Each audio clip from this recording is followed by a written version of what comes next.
গৌড়বঙ্গ ইউনিভার্সিটির আন্ডারে থার্ড সেমিস্টারের ছাত্রছাত্রী আছো এবং তোমাদের ফিলোজফি সাবজেক্টটা মাইনর কোর্স হিসেবে রয়েছে। আজকের ক্লাসটা তোমাদের জন্য খুবই গুরুত্বপূর্ণ।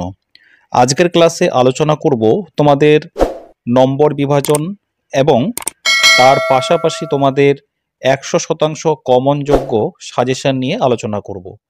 তোমরা প্রথম থেকে শেষ পর্যন্ত ক্লাস ভিডিওটি দেখতে থাকো এবং চ্যানেলে নতুন হলে এমআর এডুকেশন চ্যানেলটার পাশে থাকো। তো তোমাদের ফিলোজফি থার্ড সেমিস্টার মাইনর তোমাদের সাজেশন এবং তোমাদের সিলেবাসটা আমি তোমাদের দেখাবো। দেখো, তোমাদের প্রথমে বলে রাখি, যেহেতু একটু সিলেবাসটা তোমাদের মাইনর কোর্সের সিলেবাসটা যেহেতু চেঞ্জ হয়েছে এনইপি অনুযায়ী, সেহেতু তোমাদের পরীক্ষায় নম্বর বিভাজন সেটা হবে তোমাদের প্রথম এক দাগে 15 মার্কের একটি প্রশ্ন থাকবে এবং 2 নাম্বার দাগে তোমাদের 5 মার্কের 3টি প্রশ্ন করতে হবে। তারপরে 2 মার্কের 2টি প্রশ্নর উত্তর তোমাদের দিতে হবে 3 নম্বর দাগ থেকে। অর্থাৎ তোমাদের টোটাল পরীক্ষা 40 মার্কের হবে এবং তোমাদের যেটা 10 মার্কার 10 নাম্বার বা হচ্ছে 25 নম্বর ইন্টারনাল আকারে তোমাদের যেটা কলেজের হাতে থাকে সেটা তো তোমরা সকলেই জানো, কিন্তু তোমাদের 40 নম্বরে তোমাদের মাইনর কোর্সে তোমাদের এই পরীক্ষাটা হবে। তো এবার চলো তোমাদের আমি একটু সিলেবাসটা তোমাদেরকে দেখিয়ে দিই। মডিফাইড সিলেবাস অর্থাৎ মাইনর থার্ড সেমিস্টার যে সিলেবাসটা পরিবর্তন হয়েছে, এই যে দেখো অক্টোবর 23 তারিখে 2024-এ এনইপি অনুযায়ী সিলেবাসটা পরিবর্তন হয়েছিল, এক্সটেন্ড করা হয়েছিল। আর এটা হচ্ছে তোমাদের 2025 সেশন অনুযায়ী। এবং এই থার্ড সেমিস্টার ফিলোজফি মাইনর এই মডিউলগুলো তোমাদের টোটাল এখানে ফুল মার্ক অর্থাৎ 50 মার্ক তোমাদের হচ্ছে এমনি জেনারেলি, কিন্তু তোমাদের 40 নম্বর হচ্ছে রিটেন প্লাস 10 নম্বর হচ্ছে তোমাদের ইন্টারনাল। ঠিক আছে, তো এটা দেখো ওয়েস্টার্ন লজিক পেপারের কোড অর্থাৎ তোমাদের পরীক্ষায় কিন্তু পেপারের কোডের জায়গায় তোমাদের এই ওয়েস্টার্ন লজিক কথাটা কিন্তু লেখা থাকবে। তো তোমাদের এখানে পরিষ্কারভাবে এখানে বলে দিয়েছে 1 নাম্বার যে ক্রেডিটগুলো রয়েছে 4টে ক্রেডিট। তো 1 নাম্বার ক্রেডিট থেকে তোমাদের category preparation, class quality and quantity and distribution অর্থাৎ ট্রেডিশন, স্কোয়ার, বচন, এগুলো তোমাদের কিন্তু এখান থেকে পড়তে হবে। বচনের বিরোধিতা, বচন কয় প্রকার, ঠিক আছে। তারপরে 3 নাম্বার ক্রেডিটে immediate inference, conversion, observation and contraposition, এখানে তোমাদের 4টে লেকচারার তোমাদের পড়তে হবে। টিউটোরিয়াল 1 যেটা তোমাদের কলেজের হাতে আছে। তারপরে 4 নাম্বার এক্সটেনশন, ইম্পোর্ট ও proposition, boolean, interpretation of categorical proposition, translating categorical proposition, এগুলো তোমাদের কিন্তু পড়তে হচ্ছে। তো এটা হলো তোমাদের সিলেবাস অনুযায়ী। এখানে অনেকগুলো কন্টেন্ট রয়েছে, তোমাদের এটা হয়তো ইংলিশ ভার্সানগুলো তোমাদের একটু বুঝতে অসুবিধা হবে, যার জন্য আমি তোমাদের বাংলা ভার্সান থেকে তোমাদের একটু সাজেশনটা দেখাবো, তাতে করে তোমাদের সেখানে পুরো বিষয়টা কিন্তু ক্লিয়ার হয়ে যাবে। দেখো, এই তোমাদের প্রথম এক দাগ থেকে অর্থাৎ মডিউল 1 থেকে যে প্রশ্নগুলো আমি তোমাদের জন্য নির্বাচন করেছি, অর্থাৎ এখানে প্রথমেই তোমাদের সত্য সারণীর মাধ্যমে নিম্নলিখিত যুক্তিগুলির বৈধতা বা অবৈধতা নির্ণয় করো। এগুলো তোমাদের কিন্তু মনে হচ্ছে ফিলোজফি সাবজেক্টটা হচ্ছে তোমাদের সূত্র ধরে করতে হয়। এটা তোমরা যারা মাইনরে পড়ছো বা ফিলোজফি যারা অনার্স নিয়ে পড়ছে তারা জানে এটা। তো এখানে সত্য সারণীর সাহায্যে বৈধতা বিচার করা যায় সেরকম বচনগুলো তোমাদের কিন্তু খুঁজতে হবে। তো আমি এই অ্যান্সারগুলো এগুলো কিন্তু 15 মার্কের কিন্তু বড় প্রশ্ন হবে। তো এটা আমি কিন্তু টু দ্য পয়েন্ট একদম ভ্যালিডিটি সহ কিভাবে নিয়মটা রয়েছে আমি কিন্তু এখানে টেবিলের কিন্তু করে দিয়েছি।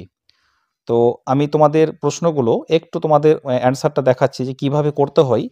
দেখো, যুক্তিবাক্য সত্য, ট্রু, সিদ্ধান্ত সত্য এবং ট্রু, যুক্তির মধ্যে থাকবে বৈধ অর্থাৎ ভ্যালিড। তারপর পি স্কোয়ার কিউ পি, তারপরে এখানে ভ্যালিড কিউ, এগুলো কিন্তু সূত্র ধরে করতে হয়। তো এখানে একটা ছক রয়েছে, নির্দেশক, স্তম্ভ, যুক্তিবাক্য, সিদ্ধান্ত, এই ছকগুলো তোমাদের কিন্তু পরীক্ষায় কিন্তু তোমাদের এভাবে দেখাতে হবে। ঠিক আছে, তারপরে ব্যাখ্যা। ব্যাখ্যা হচ্ছে এখানে ভ্যালিড থাকলে সেই সত্য সারণীতে তোমাদেরকে দৃষ্টান্ত দেখিয়ে তোমাদেরকে যুক্তিগুলো দিতে হবে, বা অবৈধর মধ্যে কি নিয়ম রয়েছে ইনভ্যালিডে সেটা তোমাদের দিতে হবে। তো আমি তোমাদের পুরো প্রশ্নটা মানে অ্যান্সারটা পড়ে আমি পড়াচ্ছি না, অর্থাৎ তোমাদের শুধুমাত্র আমি একটু নিয়মটা তোমাদের দেখিয়ে দিই। এরপরে আমি তোমাদের প্রয়োজন অনুযায়ী তোমাদের হচ্ছে পুরো ক্লাস ভিডিও তোমাদের দেব। এটা তোমাদের একটা ডেমো ক্লাস ভাবতে পারো। তো আমি তোমাদের ইম্পর্টেন্ট যে প্রশ্নগুলো সেটা তোমাদেরকে বলে দিচ্ছি। তারপরে দেখো, উদাহরণসহ মিলের অন্বয় ব্যতিরেকি পদ্ধতি ব্যাখ্যা করো। এই প্রশ্নটাও কিন্তু সবথেকে গুরুত্বপূর্ণ। অর্থাৎ PYQ যে কোশ্চেনগুলো রয়েছে তোমরা সেটাকে একটু ফলো করলে দেখবে সেখান থেকে তোমরা অনেকটাই কিন্তু কমন পাবে। তো এখানে মিল পরীক্ষা এগ্রিমেন্ট কি রয়েছে, ঠিক আছে, এটা একটু তোমাদের অ্যান্সারটা আমি তোমাদের দেখিয়ে দিচ্ছি। মিলের অনবয় পদ্ধতি, মিলস মেথড অফ এগ্রিমেন্ট। অর্থাৎ মিলের অনবয় পদ্ধতি হচ্ছে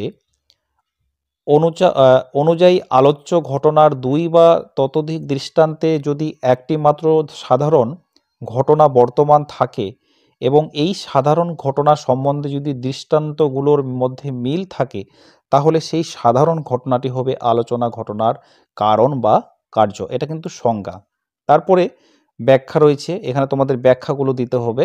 আমি তোমাদের একদম শেষ পর্যন্ত উদাহরণ সহ কিন্তু আমি তোমাদের মাইনর ফিলোজফি এডুকেশনের নোটস তোমরা যারা পারচেস করতে চাইছো, তোমরা কিন্তু এরকম PDF নোটস তোমরা পেয়ে যাবে। তোমরা যারা নিতে ইচ্ছুক আছো তাহলে 700017482202 এই নম্বরে যোগাযোগ করে তোমরা স্টাডি মেটেরিয়ালগুলো কালেক্ট করতে পারো। তাছাড়াও তোমাদের জন্য অনলাইন কোচিং ক্লাসে অ্যাডমিশন চলছে। তোমরা যারা অ্যাডমিশন হতে ইচ্ছুক আছো তাহলে স্ক্রিনে দেওয়া নম্বরে যোগাযোগ করবে। গুরুত্বপূর্ণ প্রশ্ন যেটা তোমাদের জন্য খুবই ইম্পর্ট্যান্ট সেটা হচ্ছে বচনের বিরোধিতা কাকে বলে। উদাহরণের সাহায্যে বিভিন্ন প্রকার বিরোধিতা আলোচনা করো, অথবা বচনের বিরোধিতার শর্তগুলি কি কি আলোচনা করো। এই প্রশ্নটাও কিন্তু ইম্পর্ট্যান্ট। অর্থাৎ বচন হচ্ছে একই উদ্দেশ্য বা একই বিদেহযুক্ত যে কোনো দুটি বচনের মধ্যে কখনো গুণের পার্থক্য, কখনো পরিমাণের পার্থক্য, কখনো আবার গুণ পরিমাণ উভয়ের পার্থক্য থাকে, তাহলে বচন দুটির একদিকে অপরটির বিরোধিতা বচন বলে, এবং তাদের মধ্যে যে সম্বন্ধ তাকে বচনের বিরোধিতা বলা হয়। অর্থাৎ এ বচন সকল যাযাবর হয় অনাবাসী, তো সেখানে আয় বচন কোনো কোনো যাযাবর হয় অনাবাসী। এভাবে কিন্তু তোমাদেরকে কিন্তু উদাহরণগুলো দিতে হবে। তো এখানে দুটি নিরপেক্ষ বচন ভিন্ন ভিন্ন আলাদা উদ্দেশ্যে এবং বিধেয় থাকলে তার মধ্যে কোনো প্রকার যৌক্তিক সম্বন্ধ থাকে না। যেমন এ হচ্ছে সকল পরিশ্রমী হয় মানুষ, কোনো কোনো ধার্মিক ব্যক্তি হয় সুখী। এরকম কিন্তু উদাহরণগুলো দিতে হবে। তো যাই হোক, তোমাদের এই প্রশ্নগুলো তোমাদের ভালো করে করতে হবে। আর তোমরা যারা মাইনরের স্টুডেন্ট রয়েছো, তোমাদের যাদের প্রয়োজন আছে তোমরা প্রয়োজন অনুযায়ী তোমরা স্টাডি মেটেরিয়াল কালেক্ট করতে পারো। তোমাদের পরীক্ষার জন্য ইম্পর্টেন্ট প্রশ্ন, বিভিন্ন প্রকার বচনাকারগুলি উদাহরণ সহ আলোচনা করো। তো যাই হোক, এরপরে তোমাদের লং ভিডিওতে আবার ক্লাস নিয়ে আসবো। তো তোমাদের এই প্রশ্নগুলো তোমরা একটু ভালো করে পড়ো। থ্যাঙ্কস ফর ওয়াচিং, দেখা হবে পরের ক্লাসে।